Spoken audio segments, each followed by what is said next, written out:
So, lads, it's that time of the year again where Caitlyn Clark is now scheduled to play some golf. Or it's the golf tour again. So, Caitlyn Clark is returning to the Annika to participate in the LPGA's ProAm November the 12th. Did a simple game of golf just expose the WNBA's most embarrassing secret? While Caitlyn Clark was sinking putts at a charity event, her own league was sinking into a PR crisis. And what happened next revealed a shocking divide in the world of women's sports that goes far deeper than anyone imagined. Have it here. Caitlyn Clark will compete in the Annika ProAm. This is gonna be fire. Y'all know she set the whole golf world on fire last year, had everybody tuned in.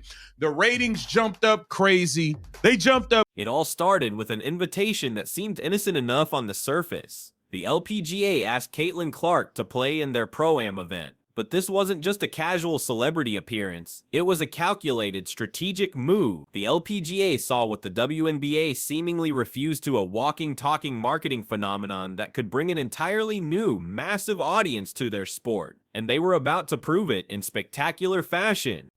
Next on the team, Caitlyn Clark.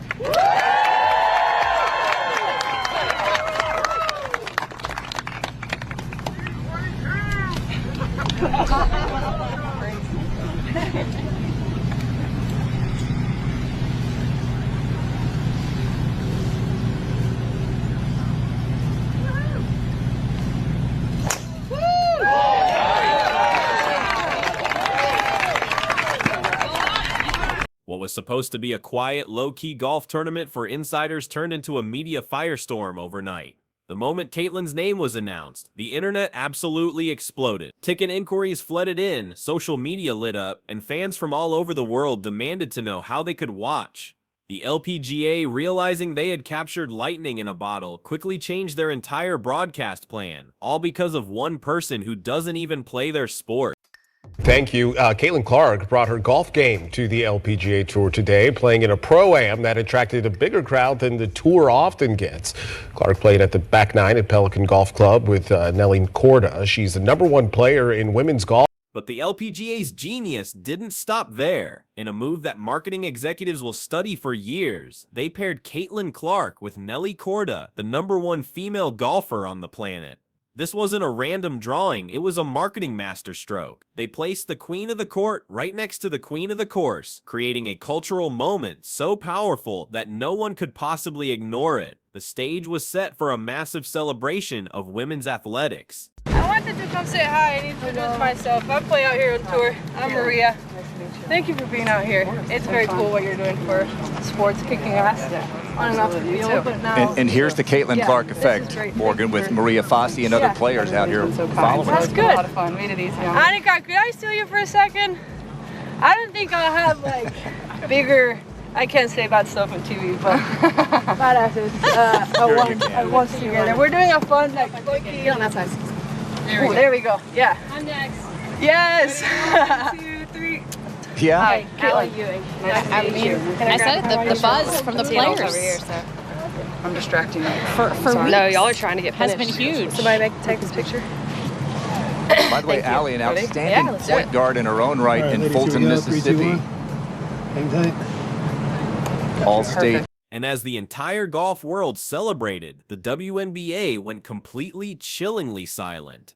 Not a single tweet, not a post on Instagram, not even a quick, dismissive story congratulating their biggest star. As photos of Caitlyn and Nelly started going viral, generating millions of impressions, the silence from her own league became deafening, and fans immediately started to ask the very dangerous question, why? The scene on the golf course was something the LPGA rarely, if ever, sees. The crowds were enormous, buzzing with an electric energy usually reserved for a major championship's final round. Fans held signs, chanted her name, and followed her every single move. This wasn't just a golf event anymore, it was the Caitlyn Clark show, and the LPGA was giving the people exactly what they wanted. What happened next, however, was a masterclass in modern marketing. The LPGA's social media team went into absolute overdrive. They posted high-quality clips of her swing, candid photos of her laughing with fans, and perfectly crafted graphics that looked like they had been planned for weeks. Their caption, "Queen of the Court, meet Queen of the Course," went viral instantly. They understood the gravity of the moment and capitalized on it brilliantly, turning a one-day event into days of positive global exposure for their entire tour.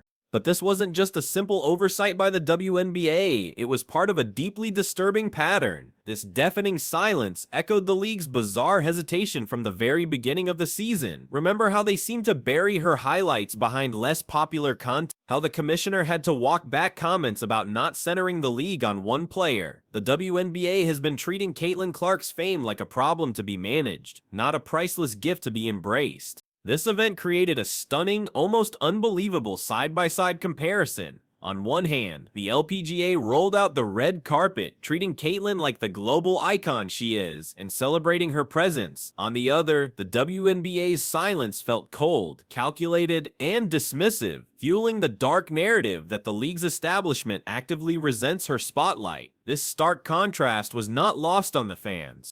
Their fury was immediate, raw, and absolutely brutal. The WNBA's official social media pages were flooded with thousands of angry comments. "The LPGA is doing your job for you," one user wrote in a top comment. Another added, "Are you pretending your biggest star doesn't exist? This is embarrassing." The backlash was so intense that the story shifted from Caitlyn playing golf to the WNBA's shocking, inexplicable failure to support her. This fan frustration quickly boiled over into the mainstream. Sports media giants like ESPN, Fox Sports, and countless influential podcasters immediately picked up on the story, turning the WNBA's silence into a national headline. Analysts who had never discussed the WNBA before were suddenly on air, calling out the league for fumbling the easiest PR win in sports history. The league wasn't just being criticized by fans anymore, they were being openly mocked by the entire sports world. This was never about golf versus basketball. It was about one organization understanding the immense power of a star and another appearing to be utterly terrified of it. The LPGA saw a golden opportunity to grow its audience, unite two massive fan bases, and create a positive moment for all of women's sports. The WNBA saw, well, that's the problem. Their inaction suggests they saw nothing at all but a threat to their status quo. And it's not like Caitlyn's value is some kind of mystery. Her games single-handedly shattered viewership records all season long. Her Indiana Fever jersey became the top-selling sports jersey on the entire planet for any athlete in any sport. The numbers prove she is a cultural and financial phenomenon, and the LPGA recognized that power instantly, while the WNBA seems intent on ignoring it. The money the league is leaving on the table is staggering. Every time they fail to promote Caitlyn, they are actively burning through potential revenue. Major brands and sponsors are drawn to her, not to a faceless league. By refusing to elevate their main attraction, the WNBA is signaling to corporate America that they aren't serious about growth. The single golf event, promoted properly by the WNBA, could have been a selling point for future broadcast deals and sponsorships worth millions. Instead, it became a showcase of their marketing incompetence.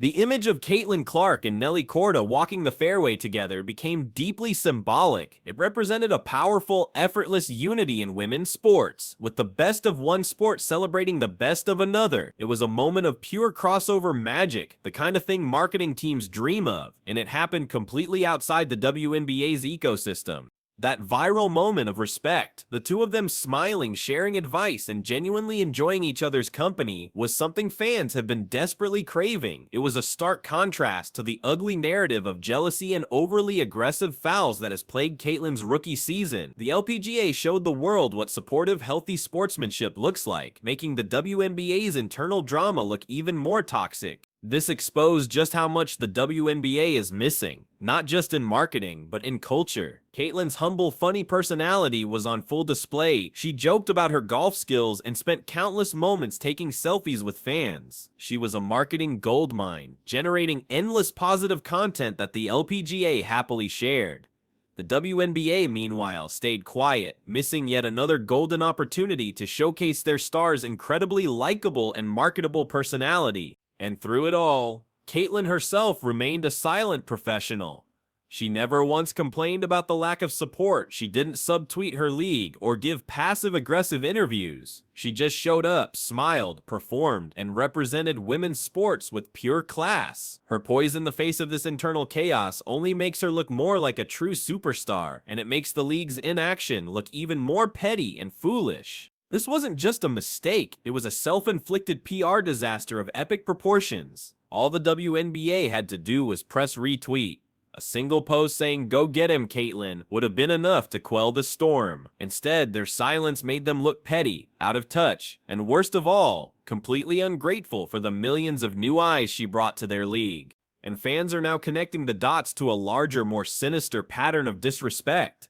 The WNBA's silence during the LPGA event felt eerily similar to the silence from the establishment during the controversial Olympic team snub. It fed a growing dark suspicion that the powers that be are actively trying to diminish her star power instead of amplifying it. So the question becomes, was this an accident, or was it a calculated snub? Is the WNBA front office simply incompetent, or are they deliberately trying to humble Caitlyn Clark? It feeds a narrative that the league is attempting to protect its veteran players from her overwhelming shadow, even if it means sacrificing the league's overall growth.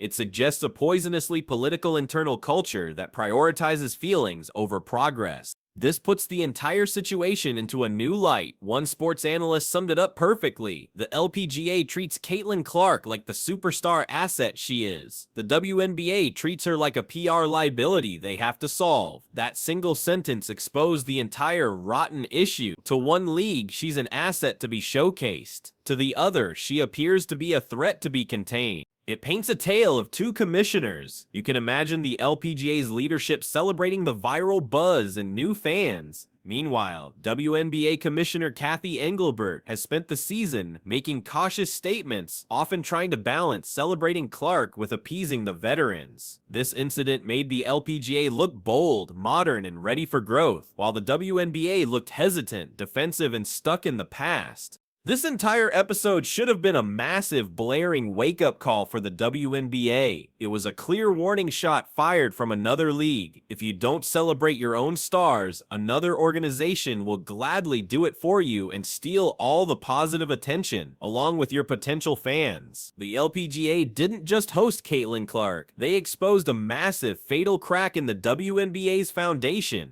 The real danger here is the long-term catastrophic damage. By appearing to sideline their most popular player, the WNBA risks alienating the millions of new fans she brought in. They are sending a crystal clear message that they don't value the very thing that is driving their unprecedented growth, which could be a fatal mistake for the league's future and its very survival. It leaves us with a deeply unsettling question that hangs over the entire league. If the WNBA refuses to build its future around its brightest star, then who exactly will? And as other leagues and brands line up to capitalize on the Caitlyn Clark effect, the WNBA might soon find itself left completely behind, wondering how they let the single biggest opportunity in their history slip right through their fingers.